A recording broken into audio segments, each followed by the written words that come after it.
Admiral Zexathera of the Hegemony Third Fleet stared at the tactical display with all four of her compound eyes, her chitinous fingers trembling as she reviewed the after-action report for the third time. The phosphorescent script floating before her seemed to mock her understanding of warfare itself. "This cannot be accurate," she clicked in the harsh consonants of her native tongue. "Run the analysis again." Her aide, a younger hegemony officer whose carapace still bore the bright green of inexperience, manipulated the holographic controls with nervous precision. "Admiral, I have run it 17 times. The data is consistent. The Battle of Kepler 442b had lasted exactly 4 hours and 27 minutes. By any reasonable military standard across the known galaxy, it should have been recorded as a minor skirmish, a brief probe of enemy defenses, perhaps a preliminary engagement before the real fighting began. The hegemony had committed a standard patrol formation, 12 heavy cruisers, 36 destroyers, and twice that number in fighter craft, against a single human colony world with minimal orbital defenses. It should have been routine. Instead, Zexathera found herself commanding the scattered remnants of what had been the most technologically advanced fleet in this sector.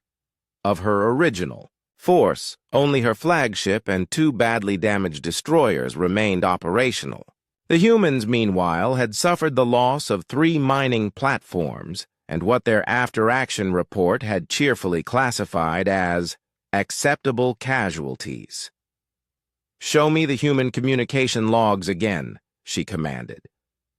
The holographic display shifted, revealing intercepted transmissions from the Human Defense Coordination Center. Zexathera's universal translator struggled with the casual tone of the exchanges, but the meaning was clear enough. "Mining Platform 7 is taking heavy fire. Anyone available to assist?" "Copy that, 7. Coffee break's over anyway. Heading your way.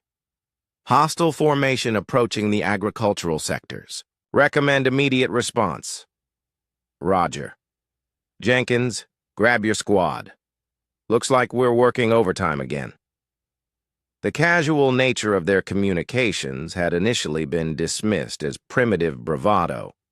The hegemony's psychological warfare specialists had predicted that such unprofessional chatter would dissolve into panic within the first hour of engagement. Instead, the humans had somehow managed to coordinate a defense that defied every tactical manual in the known galaxy.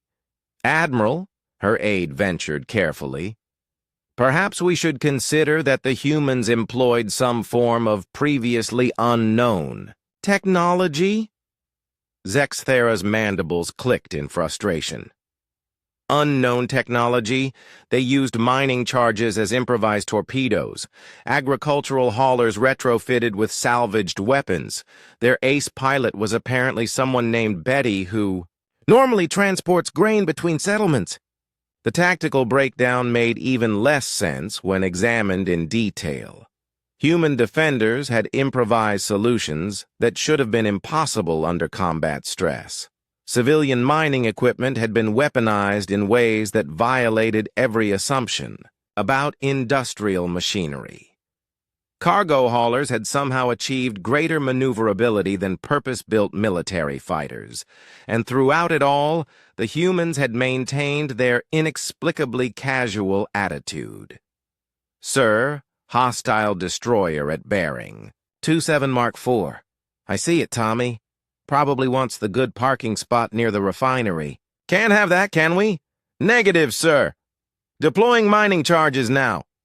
Zexathera pulled up the personnel files her intelligence division had managed to compile on the human defenders. Betty Kowalski, age 53, grain transport pilot with 30 years of experience moving cargo between agricultural settlements. No military training, no combat experience. According to intercepted records, she had volunteered for defense duty because, in her own words, The overtime pay was too good to pass up. Betty Kowalski had personally destroyed 4 hegemony destroyers: Tommy Chen, mining foreman; Marcus Webb, shipping coordinator; Jennifer Nash, atmospheric processor technician. The list continued, each name representing another impossibility. Civilians with no military training who had somehow coordinated a defense that would have challenged veteran military units. "Admiral," came a transmission from one of her remaining ship commanders, "we're receiving another communication from the human colony." "Put it through." The holographic display shimmered, revealing a middle-aged human male in work coveralls, grease stains visible on his shirt. Behind him, Zexathara could see what appeared to be a combination workshop and command center, with humans casually maintaining equipment while monitoring defensive systems. "This is Colony Administrator Morrison," the human said with the same tone one might use to discuss weather patterns. "We've noted your fleet's withdrawal. Just wanted to confirm you won't be returning today. We've got a supply convoy arriving tomorrow, and it'd be inconvenient if you're still in the area." Zexathara found herself at a loss for words. In her 40 years of military service, she had never encountered such casual dismissal of a major military engagement. We have suffered significant losses," she managed. Morrison nodded sympathetically. "Sorry to hear that. War's hell, as we say. But if you're not planning a return engagement, we'd appreciate knowing.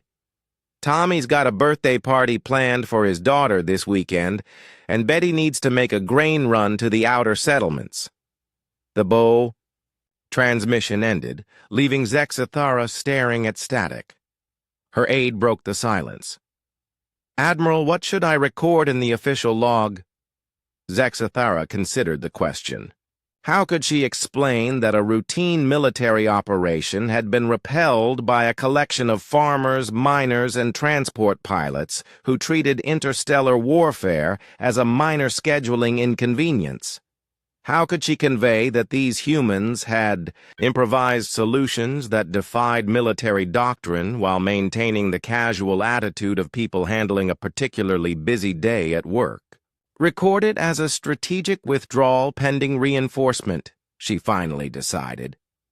But privately, as she began composing her report to Hegemony High Command, Zexathara found herself wondering what humans called the events that they actually considered significant. If this level of destruction and tactical brilliance was merely their version of an ordinary Tuesday, what would they be capable of when they decided to take something seriously? The thought sent an involuntary shiver through her carapace. Perhaps the hegemony needed to reconsider their expansion plans in this sector. Perhaps they needed to reconsider their expansion plans entirely.